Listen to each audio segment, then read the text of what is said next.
15 complaint थी जो grievances में आई थी और 10 का समाधान अभी यहीं पे हो गया और 5 ऐसी हैं जो हमने अगले उसके लिए रखी है, उनका अगले बारे में विचार करें।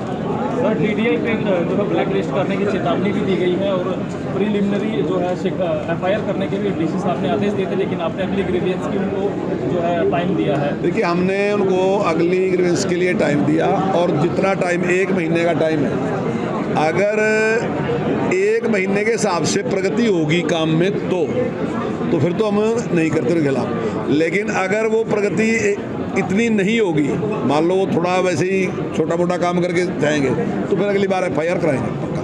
सर जेजेपी का भाजपा का गठबंधन था, लेकिन दुष्यंत कहते हैं भाजपा के कांग्रेस की पोल खोलेंगे, क्या पोल खोलेंगे? अभी तो आप साहब उससे पूछिए उसमें कौन सी पोल है हमारे पास। हमारे देखिए हमारी तो अगर पोल खोल ली ना जी, तो हमारी पोल तो यही है कि हमने विकास काम किया। और आज आपके चैनल के माध्यम से मैं कह रहा हूँ कि आप किसी भी हल्के के 90 के 90 हल्के के लोगों को इकट्ठे करो, कहीं भी एक हल्के कह रहा 90 नहीं, सारे नहीं, किसी भी हल्के के लोगों को इकट्ठा करो और आप उनसे पूछोगे आपकी कोई बड़ी डिमांड क्या है, तो मैं समझता हूँ ज़्यादातर ये रहेगा कि लोगों की बड़ी डिमांड बची नहीं है। जो डिमांडें थी, चाहे वो कॉलेज बनाने की थी, चाहे आईटीआई बनाने की थी, चाहे हॉस्पिटल बनाने की थी, चाहे सड़क बनाने की थी, जो भी जरूरत की चीज़ें थी वो लगभग सारी कंप्लीट कर दी। मैं ये नहीं कह रहा कि सारा कुछ काम खत्म कर दिया हमने, काम बचे नहीं, काम तो हैं और काम तो सदा रहेंगे ही रहेंगे, लेकिन हमने प्राथमिकता के आधार पे जिस प्रकार से जो जरूरत थी वो सारे के सारे इलाकों में बिना किसी भेदभाव के डेवलपमेंट किया। तो इसकी अगर वो पोल खोलना चाहें तो खोल दें। सर कृषि विभाग है आपके पास, लेकिन ग्रामीण में किसानों को संतुष्ट नहीं कर पा रहे आपके साथ। देखिए कुछ लोग ऐसे हैं जिनको आप संतुष्ट कर नहीं सकते। कई बार आपके घर में भी कुछ लोग होते हैं ऐसे जिनको आप संतुष्ट नहीं कर सकते, तो प्रदेश में भी ऐसे होते हैं, जगह जगह होते हैं ऐसे जो संतुष्ट नहीं होते। लेकिन जहाँ तक किसान के लिए काम करने की बात है, मैं समझता हूँ आज से पहले किसी सरकारों ने बड़े दावे किए कि हम कर्जा माफ कर देंगे, लेकिन सारा रिकॉर्ड 1966 से लेके आज तक का उठा लो, हमने 1100 करोड़ माफ किए किसान के। आज तक कोई सरकार ऐसी नहीं है जिसने 500 करोड़ माफ किए हो। सरकार पिछली सरकार ने जो मुआवजा दिया वो 1150 करोड़ रुपए दिया था, हमारी सरकार ने अब तक 12,500 करोड़ रुपए मुआवजा दे दिया। आप इसको लगाओ कितने गुना है, ये 10 गुना से भी ज़्यादा है। अभी तो हमारे 3 महीने और भी बकाया हैं, तो हमने उनको दे दिया। हम 14 फसलें खरीद रहे, मारे से पहले गेहूँ और धान यही खरीदा ज़्यादा, बाजरा किसी का नहीं खरीदा थे, सरसों किसी की नहीं खरीदा थे, हम आज सारी चीज़ें खरीदने लग रहे। तो हमने जो किसान के लिए किया, हमने डायरेक्ट पेमेंट उसके खाते में डाल ली। कांग्रेस तो विरोध कर रही थी, और ये 150 की बात आप कर रहे, खुश नहीं है, ने खुश ना होने वाले भी उसका विरोध कर रहे थे। किसान यूनियन ने विरोध किया कि खाते में न डाल लो, हमने सीधे किसान के खाते में डाल ली पैसे। आज आप किसान से पूछो ना कि उसको फायदा आया कि नुकसान होया, आपके पैसे अगर मेरी जेब में आ जाए तो आप बताओ आप फायदे में कि नुकसान में, और अगर आपकी जेब में तो आपको फायदा है। आप ताकतवर बनते हो जब आपके पैसे। आज किसान को हमने ताकतवर करने का काम किया, हमने खेतों के रास्ते भी बनाने शुरू कर दिए। तो ये किसके लिए कर रहे? किसान के लिए। 24 घंटे बिजली हमने की, हमारे से पहले कोई नहीं करता। तो ज़्यादा फायदा किसको या? किसान को फायदा, जो गाँव में रहने वाला उसको या शहर में था पहले। तो ऐसी बहुत सी योजनाएं जो हैं हमारी सरकार ने शुरू की। चाहे पानी बचाने की बात है, उसका किसने फायदा होगा? अगर धरती में पानी नहीं रहने का नीचे तो नुकसान किसको होगा? मुझे तो नुकसान होगा, मेरे बच्चों को नुकसान होगा। हमने 7,000 रुपये इसके लिए दिए कि आप दूसरी फसल उगाओ, धान ना उगाओ, और आज उसके परिणाम भी आ गए कि वाटर लेवल ऊपर उठना शुरू हुआ।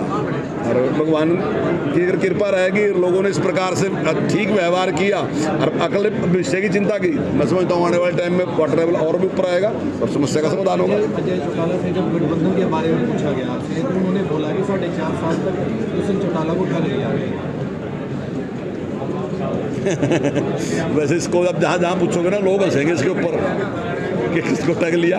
तो हम कोई ठगी ठोरी का काम नहीं करते, हम तो विकास का काम करते हैं, लोगों की समस्याओं का समाधान करने का काम करते हैं, लोगों की सेवा का काम। जो लोग ठगी ठोरी कराओ सबका पता है कि कौन ठगी ठोरी करा। कर्मचारी को सस्पेंड भी किया गया इसी मत से। देखिए उसने गलत तरीके से व्यवहार किया और वो सारी की सारी चीज़ें पूरी कर रहे थे व्यक्ति, लेकिन उसके काम को रोकने के लिए और कुछ ना कुछ प्राप्त करने के लिए उसने इस प्रकार का किया। इसलिए विधानसभा चुनाव की कैसी तैयारी चल रही है? आज ही पूर्व पार्षद ने भी कांग्रेस ज्वाइन किया, रोहतक में जाकर उनका सामना।